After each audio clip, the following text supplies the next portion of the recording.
Yes, my friends, welcome back. 4 big stories to break down. In today's news, is Thiago Silva set to leave us at the end of the season? To move on, could Silva be replaced by Napoli's Kim Min Jae? We have some interesting news around Emi Martinez of Aston Villa. So my friends, we've got a ton of things to break down and discuss. Of course, don't forget to catch my match preview for our game tomorrow, where there's an amazing prize that can be won, courtesy of Parry Match. So make sure you guys tune in for that to find out how to compete and how to enter. If you like today's video, you already know what to do. And without wasting any more time, now to start with things, let's discuss a very interesting story, and we talk Emi Martinez of Aston Villa. Now, is it a surprise that any and every Argentine player now is getting linked with us, considering that Pochettino is set to be our manager? Now, listen, that's pretty cynical on my part, because Emi Martinez, he's definitely a late bloomer, but I think he's shown that he's a top-class goalkeeper, to be fair with you, and he's been really important with Aston Villa's recent resurgence up the league. And I'm going to discuss why I think he could be an interesting type of target and buy, but let's discuss the news and story first. Right now, it does seem like Martinez is set to be leaving Aston Villa. He wants to go. In my opinion, I wouldn't be surprised that his agency are putting out feelers now to try and attract interest, because obviously, you know, if you aren't happy at the club you're at right now, you want to move on. That's what your agency is there for. Sometimes these agencies, of course, use the media to just like hype up their clients' interests even more. Time's going to tell if this is a similar situation now, but maybe it might not necessarily be the case. Now, one of the reasons behind why Martinez would want to leave Aston Villa is that they're reporting, based on what the Daily Mirror is saying, that Martinez and Unai Emery aren't seen eye to eye, and they reference a particular incident where I think Aston Villa were playing against Arsenal, I think, and like near the end of the game, Martinez decided by himself that he was going to go to challenge one of the final set pieces in the game, and that was against the instructions set by Unai Emery. And you know, managers don't like feeling undermined when players don't start listening to them, especially someone like Unai Emery, who's a very meticulous type of manager. So maybe that's like a small example to show like the fraction, the difference between both these guys. That could be the case, but regardless, it does seem like Martinez wants to leave, and currently Spurs are seen as the favourite because Lloris is falling off. Man United are also expressing interest too, as well as us too. And let me just say this. In previous reports, in the past few News Daily videos, we understand that Pochettino ideally would love to sign Premier League experience. And I think that Martinez most definitely fills this role and he meets the needs. I think one thing that's really top about this guy's game is that he's one of the best keepers aerially in the league. I mean, you know, his claims, you know, the way he stops crosses, you know, how he helps Aston Villa defending from corners, set pieces. Things that traditionally have been really hurting us this season because Kepa just, you know, he doesn't have that presence where he can claim anything. That's why he's forced to constantly punch things away. And as I've noticed, a lot of teams really try to surround Kepa because they know you can get an advantage if you really look to fill him out there. But when Mendy was there, teams weren't doing that. Like a lot of teams are using like inventive set piece routines to try and move us out of position. And that really reflects the importance behind having like an aerially dominant type of goalkeeper. And for a team like us where, you know, it seems like the average height could be getting a bit smaller and smaller. Obviously we want height in defense, but in midfield and in attack, most of these guys aren't past 6'1". So if your defense is aerial presence, I think it's even more important that your goalkeeper has even more ability and presence in these moments to claim and just help the team out even more. And allegedly, Aston Villa will want around £30 million, you know, for a guy that's recently won the World Cup, who's a big game player, who steps up when he needs to, who can save penalties, who has the experience in the league too, and wants a new challenge and has like great mentality and ambition. I mean, from being like Arsenal's number 2 to what he's doing right now, you're not getting there by accident, right? I think this could be an interesting type of guy to look towards, and it fits the profile of a guy that has experience with Premier League experience on top. So that's the first story out of the way. Share your thoughts and opinions. And I guess this segues into another exit report, and this time we discuss Thiago Silva, because the final 2 reports actually, you know, they do kind of tie into these main stories. And to start with things, In Brazilian reports now, it has been simmering for a minute that Thiago Silva has been contemplating the fact of leaving us to return back to Fluminense. Now, let's not forget this year, when we first signed Thiago Silva all those seasons back, his original plan was to remain with us until he was able to win a spot in that Brazil national team squad for the World Cup. And he's completed that goal now. He'll be 39 years old soon. And you know what?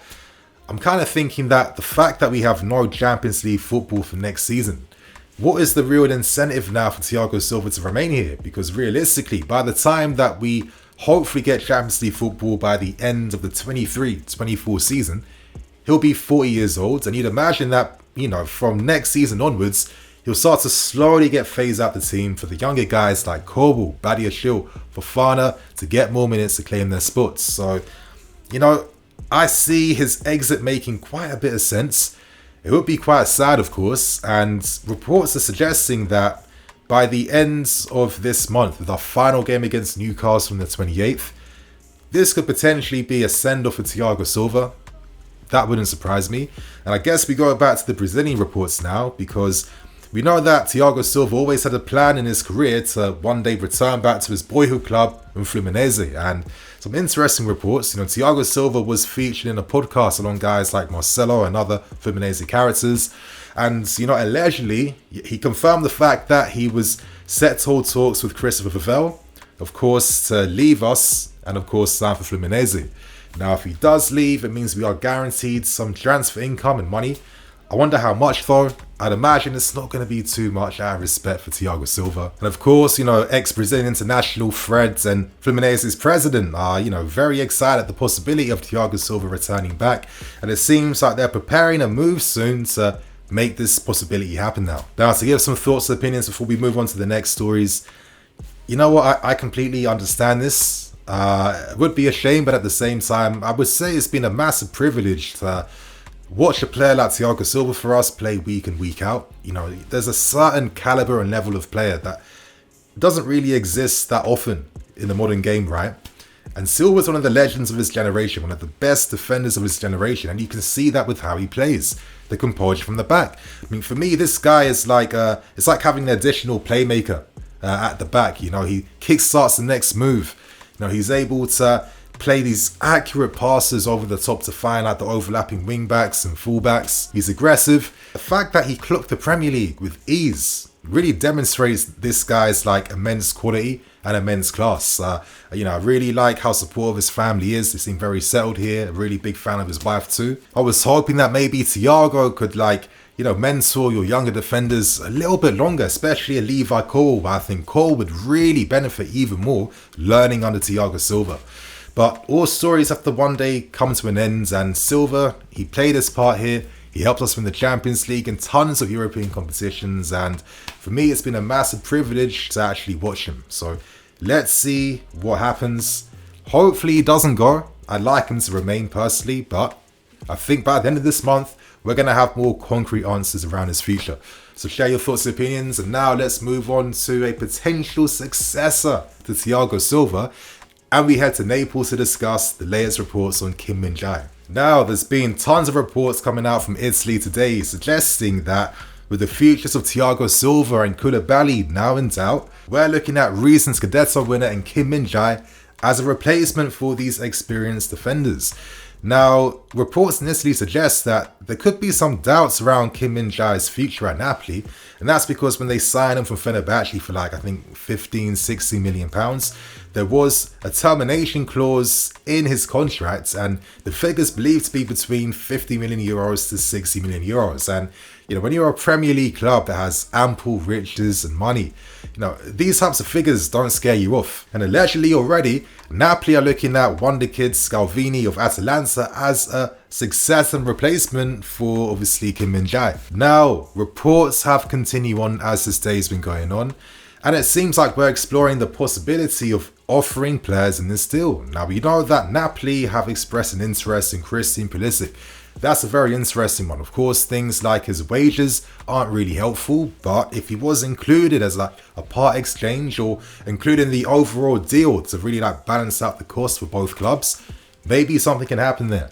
And in the case of Koulibaly too, he is also being offered as a potential makeshift, of course, to return back to Napoli in exchange for Kim Min Jae and some money. Now, with Koulibaly, I'd imagine this guy would be incredibly upset that after having so much success at Napoli, he wasn't there when they finally won the Scudetto. Like, they came so close. I remember that Sarri season where he scored that last-minute header against Juventus. I was watching that game, and I really thought that season they were going to do it because they were playing some outstanding football. So who knows if we can look to make that dream happen again. Time's going to tell. But let's actually think of this from a business point of view now. Now, I think player exchange offers make more sense in Europe compared to the Premier League. And you have to see the business sense in this too. Realistically, there's more incentive for clubs interested in our players to make late offers and moves as the window's coming down to an end, knowing the fact that you're going to get our guys on a reduced fee. You're going to sign our players for a bargain. What is the incentive to sign them early for pre-season when you can sign the same player for less money as the window's coming to an end? That is a real fear that can't be ignored. So it makes sense considering the crazy amount of players that we have to sell during this window. If we can look to offer some in exchange and do smart business that way, it makes sense that this is going to be explored. Now, I'm going to give some thoughts and opinions as I always do. And for me, it would be quite easy and quick to dismiss some of these stories as being absolutely bogus. Hear me out, let me explain my insight and my reasoning behind this. But see it this way, imagine all the exploratory discussions and talks that clubs are having for players across Europe. Think of like the transfer shortlist. It's not going to be like 3 players only, right? There's going to be tons of names, tons of players who fit certain roles and certain positions. And let's remember, this is why massive clubs like us have massive scouting networks across Europe, making sure that they understand what talent is out there and who to keep their eyes out for. So some of these stories don't always necessarily, end up being a transfer in the end.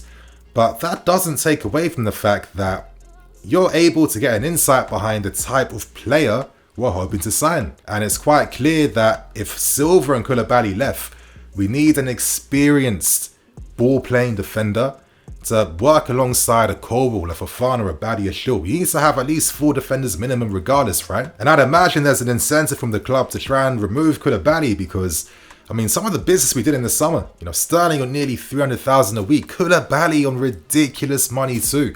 For a guy that hasn't really impressed as much, you'd want to get this guy off the wage bill, no? So some of you guys might see these reports as being random and made up, but I see it a bit differently after covering these stories for how many years now.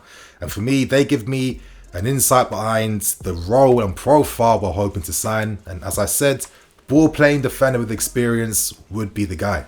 And this is why I think Kim Min Jae makes a lot of sense, because I remember discussing this guy, I think 2-3 years back when he was playing for Fenerbahce, and they recently signed him from like this Korean team, and the guy had a massive rep. Very fast, built like a brick house, very powerful, very good in the air. I was very impressed with his performances in the World Cup, and of course, moving to Napoli and instantly slotting down to that left-hand side and dominating things. He's shown that he's an excellent ball-playing defender, because this is a guy that can really progress the ball up the field, right? Napoli aren't going to sign like a Vidic that can't pass the ball. They need someone with a bit more like class and technique to help their game really work. And that's the same type of profile that we would need if someone like Silva and Koulibaly ended up leaving here. He ticks a lot of boxes. Experience, great aerially, great on the ball, great speed, great positioning, good interceptions. I think this guy is like a top class defender.